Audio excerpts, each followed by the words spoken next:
Yes, yes, was all Kitty answered, rocking a little, and tenderly squeezing the plump little arm, with rolls of fat at the wrist, which Mitya still waved feebly as he opened and shut his eyes.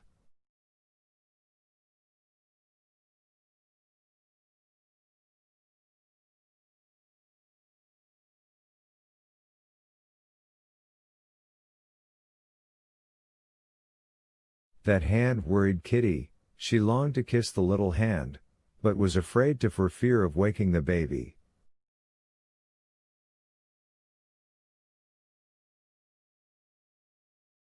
At last the little hand ceased waving, and the eyes closed. Only from time to time, as he went on sucking, the baby raised his long, curly eyelashes and peeped at his mother with wet eyes, that looked black in the twilight.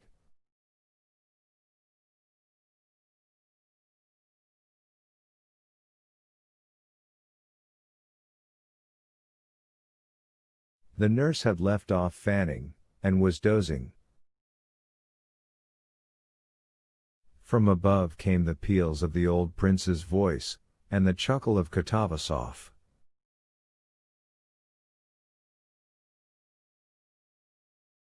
They have got in to talk without me, thought Kitty, but still it's vexing that Kostya's out.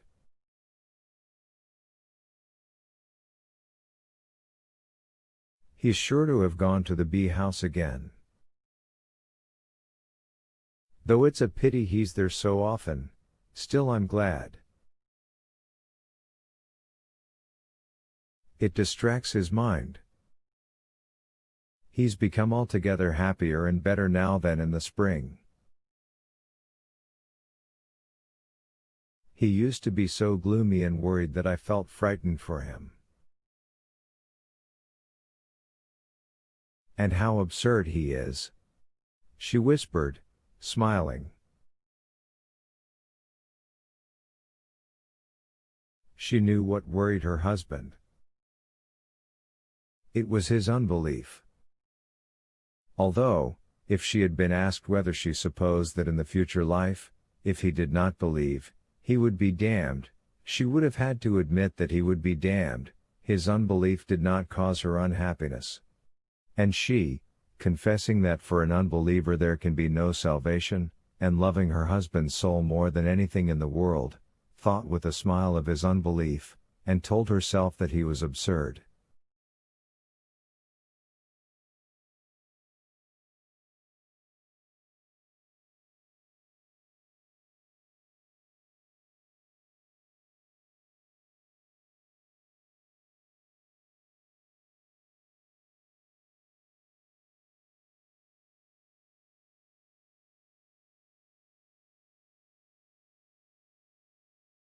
What does he keep reading philosophy of some sort for all this year?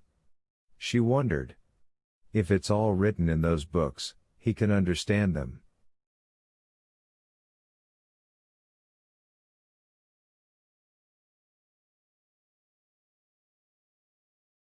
If it's all wrong, why does he read them?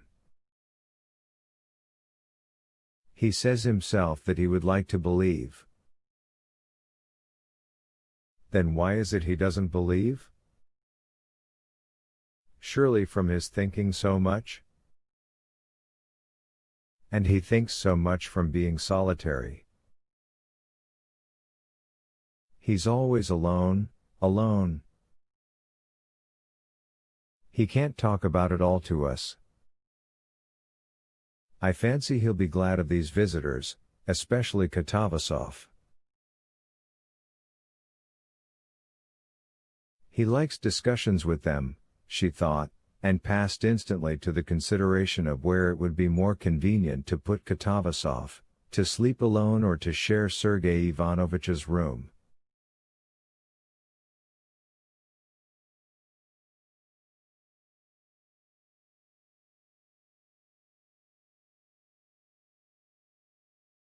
And then an idea suddenly struck her, which made her shudder and even disturb Mitya, who glanced severely at her.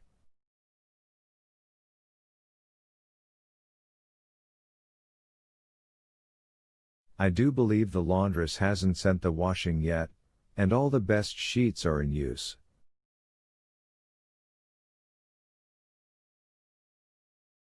If I don't see to it, Agafia Milovna will give Sergei Ivanovich the wrong sheets, and at the very idea of this the blood rushed to Kitty's face.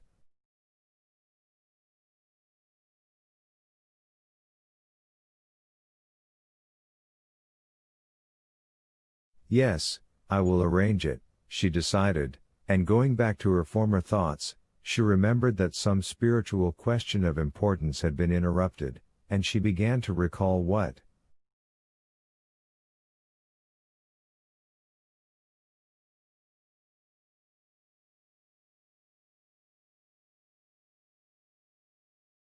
Yes, Kostya, an unbeliever, she thought again with a smile.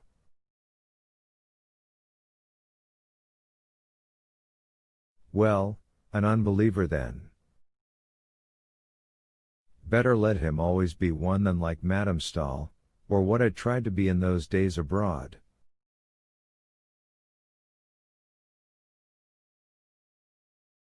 No, he won't ever sham anything. And a recent instance of his goodness rose vividly to her mind. A fortnight ago a penitent letter had come from Stepan Arkadyevitch to Dolly. He besought her to save his honor, to sell her estate to pay his debts. Dolly was in despair. She detested her husband, despised him, pitied him, resolved on a separation, resolved to refuse, but ended by agreeing to sell part of her property.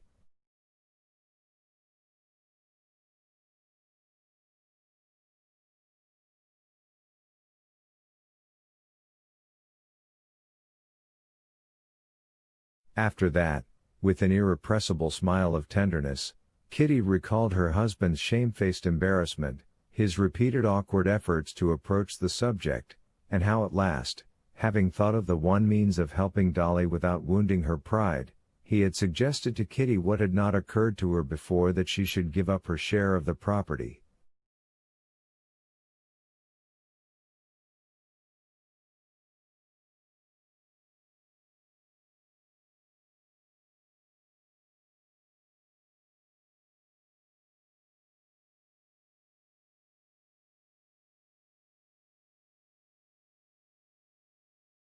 He an unbeliever indeed.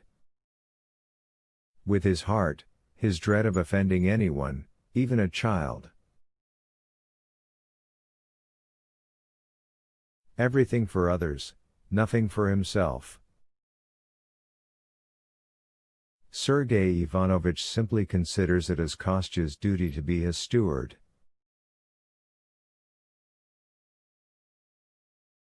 And it's the same with his sister.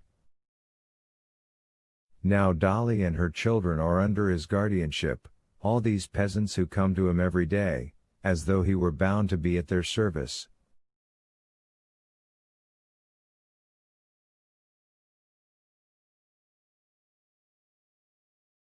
Yes, only be like your father, only like him, she said, handing Mitya over to the nurse, and putting her lips to his cheek.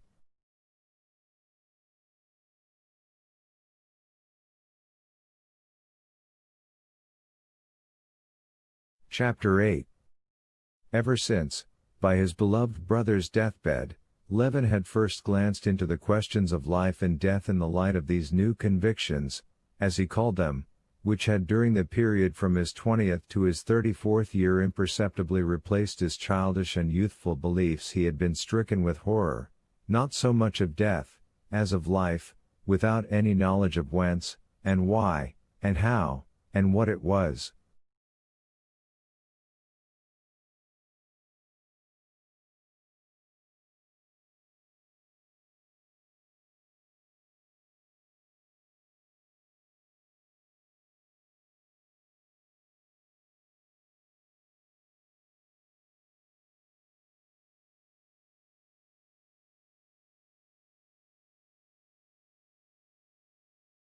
The physical organization, its decay, the indestructibility of matter, the law of the conservation of energy, evolution, were the words which usurped the place of his old belief.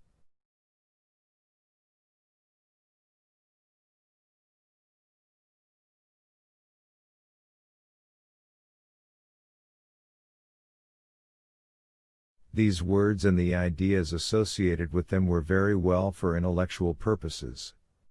But for life they yielded nothing, and Levin felt suddenly like a man who has changed his warm fur cloak for a muslin garment, and going for the first time into the frost is immediately convinced, not by reason, but by his whole nature, that he is as good as naked, and that he must infallibly perish miserably.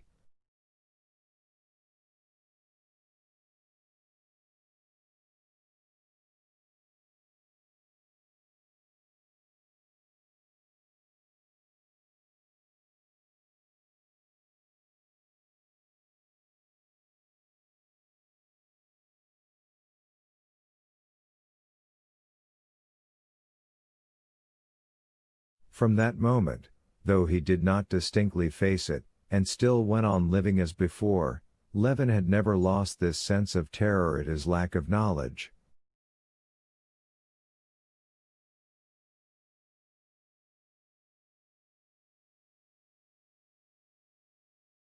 He vaguely felt, too, that what he called his new convictions were not merely lack of knowledge, but that they were part of a whole order of ideas, in which no knowledge of what he needed was possible.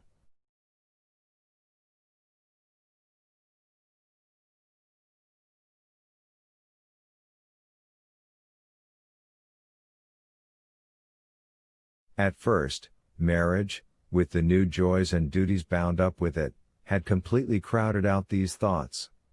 But of late, while he was staying in Moscow after his wife's confinement, with nothing to do, the question that clamored for solution had more and more often, more and more insistently, haunted Levin's mind.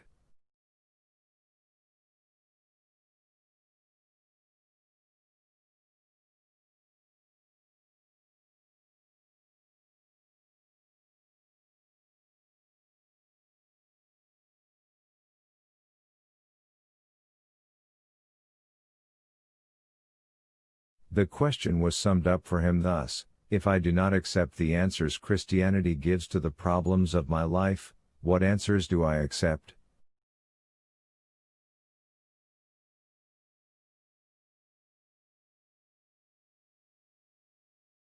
And in the whole arsenal of his convictions, so far from finding any satisfactory answers, he was utterly unable to find anything at all like an answer.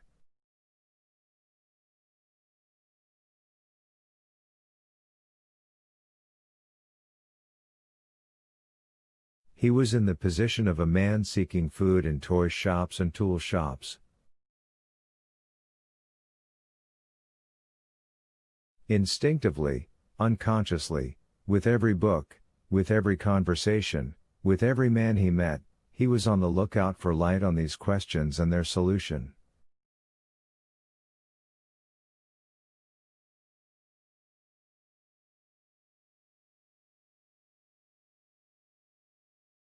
What puzzled and distracted him above everything was that the majority of men of his age and circle had, like him, exchanged their old beliefs for the same new convictions, and yet saw nothing to lament in this, and were perfectly satisfied and serene.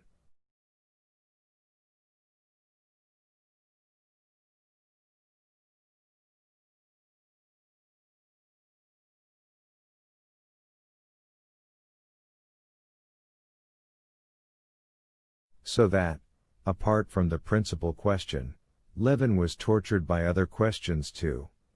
Were these people sincere? He asked himself, or were they playing a part? Or was it that they understood the answers science gave to these problems in some different, clearer sense than he did?